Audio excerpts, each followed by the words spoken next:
Olá, bom dia, graça e paz em nome de Jesus. Deus te abençoe nesta manhã de terça-feira, dia 10 de setembro. Que a paz do Senhor esteja sobre a tua vida, sobre a tua casa neste dia, em nome de Jesus Cristo. Eu quero te convidar a abrir a Bíblia lá em Gálatas capítulo 8, Gálatas capítulo 4, verso de número 8. Enquanto você encontra, nós vamos orar. Pai, em nome de Jesus, nós te agradecemos por este dia. Nós te louvamos e te damos toda a honra e toda a glória. Pedimos, Pai, o perdão dos nossos pecados, em nome de Jesus, assim como nós temos perdoado aqueles que nos têm ofendido. Dá-nos também, por meio do Teu Espírito, o entendimento da Tua Palavra.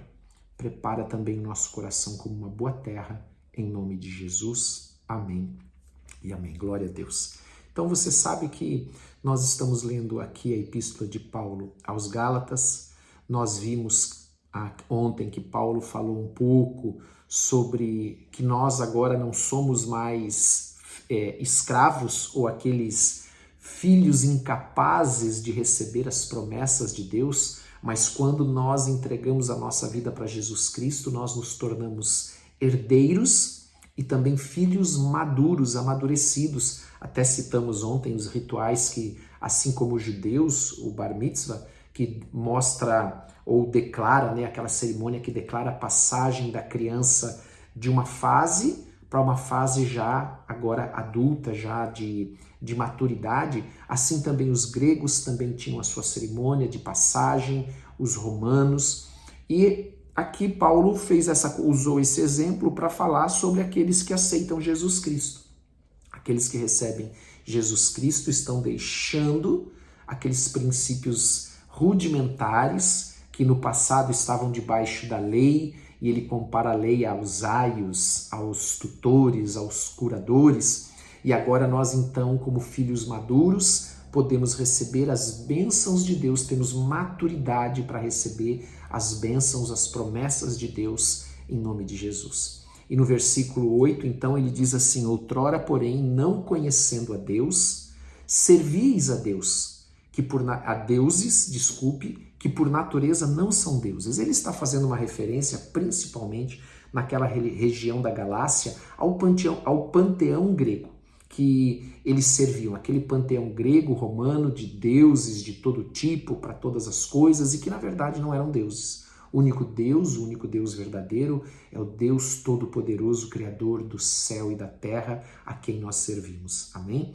E ele então diz aqui que, olha, a salvação, ela é um dom gratuito. O que é um dom gratuito? É um presente que eu recebo de Deus, ainda que eu não mereça, ela é de graça, é pela graça, é um presente imerecido, mas mesmo sendo um dom gratuito que Deus concede àqueles que creem, mesmo assim, ela traz para nós responsabilidades, porque Deus exige de nós, cristãos, uma vida santa.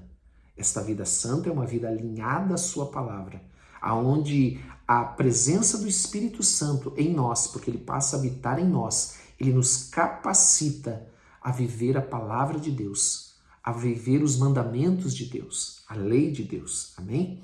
Que está escrita agora, não mais em tábuas de pedra, mas no nosso coração. A palavra de Deus é tremenda, amados. Versículo de número 9.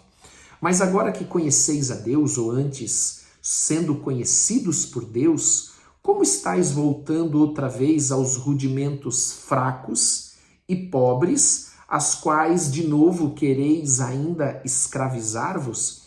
Veja, a discussão de Paulo começou exatamente lá no primeiro capítulo, já onde Paulo, de início, ele saudou os irmãos e já exortou a igreja, dizendo: olha, quem que está iludindo vocês a abandonarem o caminho do Senhor? Quem está fascinando vocês com falsas promessas? E ele aqui então, amados, fala desses rudimentos. Voltar a esses rudimentos é voltar a essas coisas básicas, fundamentais, da lei escrita em pedra, da lei mosaica ou da lei dos gentios escrita no coração, aqueles princípios morais, por exemplo. E ele compara a religião dos judeus, assim como essa lei escrita no coração dos gentios, a essas coisas elementares, baseadas em obras, e pelas obras ninguém será salvo. Como que vocês estão querendo deixar esse presente de Deus, que é Jesus Cristo, para todo aquele que crê nele é salvo, e voltar para a lei, voltar para esses rudimentos elementares lá atrás que vos guiou. Nós temos falado muito sobre isso nesses dias, mostrando o que é pecado e mostrando como nós somos pecadores, porque é isso que a lei faz. A lei, ela revela o pecado e mostra o quanto nós somos pecadores. Como que vocês querem voltar para isso, sendo que Deus enviou seu Filho unigênito para nos salvar, para nos dar agora a vida eterna, e vocês querem abandonar tudo isso que vocês receberam para voltar a esses princípios que não têm mais valor, que não podem salvar? E isso é muito importante, porque nada pode ser comparado à salvação que vem por Jesus Cristo. Amém? Nada. Somente Jesus salva. Nada que eu faça pode me levar ou me dar a salvação. Somente a fé em Jesus Cristo, andando e vivendo para Ele agora. Amém?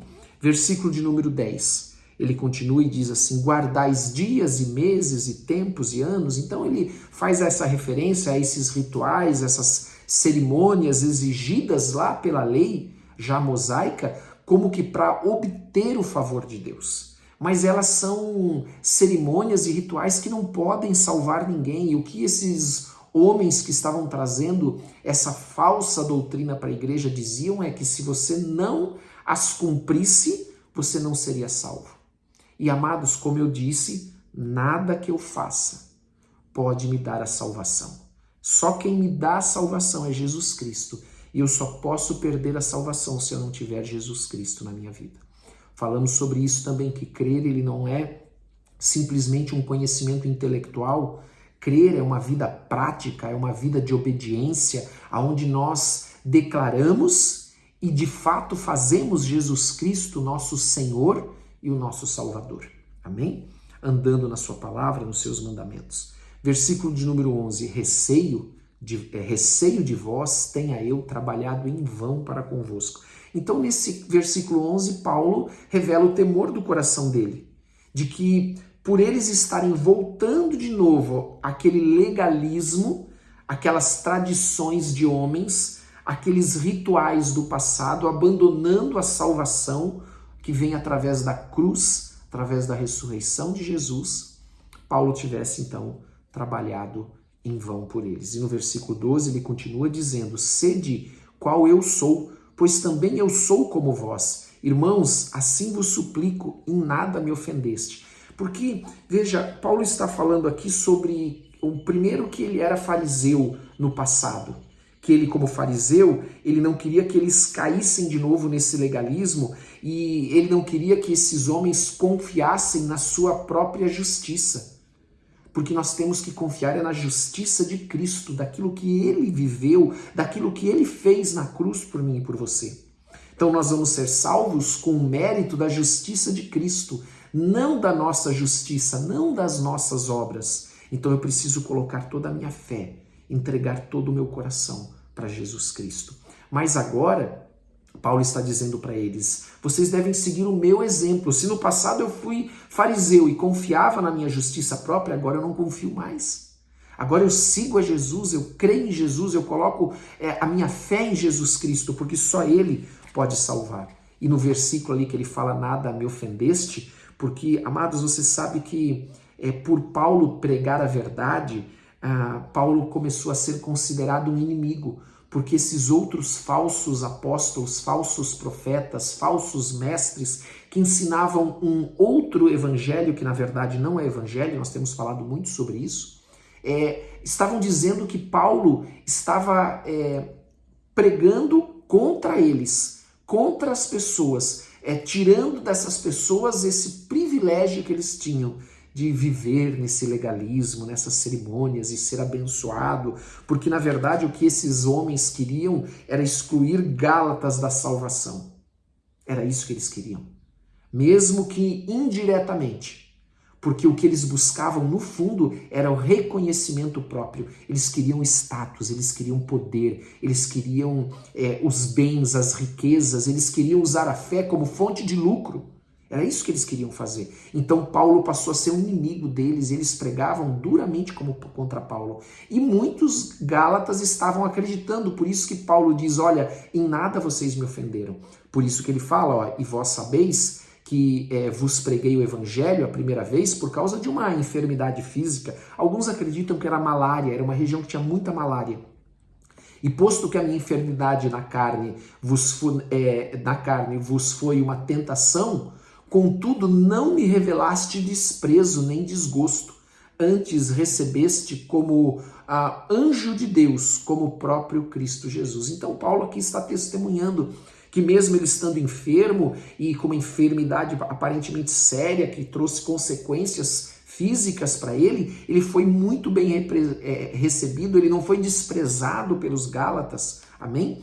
Que é feito, versículo 15, que é feito, pois, da vossa exultação, pois vos dou testemunho de que, se possível fora, teríeis arrancado os próprios olhos para me dar. Paulo aqui usa esse exemplo, que alguns não sabem se isso fala de uma enfermidade de fato, que é uma enfermidade que atingiu seus olhos, sua visão, ou se ele usa isso como uma expressão. Mas que isso não trouxe escândalo para a igreja, mas eles receberam Paulo como o próprio Senhor Jesus, um anjo enviado por Deus para pregar o evangelho das boas novas. Mas agora ele pergunta, olha, por que vocês estão se afastando desse evangelho que vocês receberam com tanta alegria no início? Sabe, daquele primeiro amor, quando nós recebemos Jesus Cristo, nós podemos trazer isso para nós. Quando nós recebemos o evangelho com tanto amor, com tanta paixão, mas de repente parece que querem que você, para que você seja abençoado, você tem que fazer isso, você tem que fazer aquilo, você tem que dar isso, você tem que dar aquilo. Era isso que Paulo estava falando. Então esses homens pregavam duramente contra Paulo, porque Paulo pregava aquilo que diz a palavra. Jesus Cristo veio ao mundo para nos salvar, para nos dar vida eterna. Amém? Jesus não veio ao mundo para nos dar bens materiais. Bens materiais, como eu tenho dito, Deus vai te abençoar, Deus vai abrir portas, Deus vai abençoar o trabalho das tuas mãos e você vai prosperar. Mas Jesus morreu para nos dar vida eterna. Amém? Versículo 16. Tornei-me porventura vosso inimigo por vos dizer a verdade, que é o que eu acabei de dizer. Por Paulo pregar a verdade, ele se tornou inimigo de muitos, porque Paulo pregava o verdadeiro evangelho. Os que vos obsequiam não fazem sinceramente, mas querem afastar-vos de mim, para que o vosso zelo seja em favor deles, porque eles buscavam, como eu disse, reconhecimento pessoal. Para isso eles precisavam afastar aquelas pessoas de Paulo, porque Paulo pregava o verdadeiro evangelho. É bom ser sempre zeloso pelo bem, não apenas quando estou presente convosco. Versículo 18. Versículo 19. Meus filhos, por quem de novo sofro as dores de parto, até ser Cristo formado em vós. Então Paulo está dizendo assim, olha, vocês devem ser zelosos na palavra, no evangelho que vocês receberam em todo o tempo, não só quando eu estou aí. E no versículo 19 ele fala assim, olha, essa dor de parto significa que ele quer levar os Gálatas a Cristo, ele quer levar os Gálatas à semelhança de Cristo, para ser como Cristo é, e não como esses homens pregavam esse falso evangelho. Amém? Versículo 20, pudera eu estar presente agora convosco e falar-vos em outro tom de voz, porque me vejo perplexo a vosso respeito. Então as notícias que estavam chegando a Paulo não eram as melhores. Então Paulo ele está dizendo aqui, eu não sei nem o que pensar depois de tudo que eu estou ouvindo e do que está acontecendo, sendo que vocês receberam o verdadeiro evangelho, vocês estão se afastando do evangelho e querem novamente serem escravizados pela lei, pela maldição da lei. Voltando a confiar nas suas próprias obras, amém? Voltando a confiar nessas tradições de homens que não levam a nada, porque só por meio de Jesus nós podemos ser salvos. Amém? Vamos orar? Pai, em nome de Jesus, nós queremos te agradecer por esse dia. Nós te damos toda a honra e toda a glória. Pedimos ao Pai que o Senhor nos abençoe com entendimento. Pedimos que o Senhor abençoe cada família aqui representada, dando ordem aos teus anjos para que os proteja e os guarde de todo mal. Também pedimos que o Senhor abra os céus e derrame das suas bênçãos sem medidas, em nome de Jesus. Pedimos, Pai, derrama sobre cada um de nós, nossas casas, a tua paz, a tua proteção, saúde, em nome de Jesus, alegria, reconciliação. Abençoa-nos, ó Deus, é o que nós te pedimos, em nome de Jesus. Ajuda-nos, Senhor, em nome de Jesus. Amém e amém. Glória a Deus, que Deus te abençoe, em nome de Jesus Cristo. Um grande abraço, Deus abençoe a tua casa, tenha um ótimo dia, em nome de Jesus.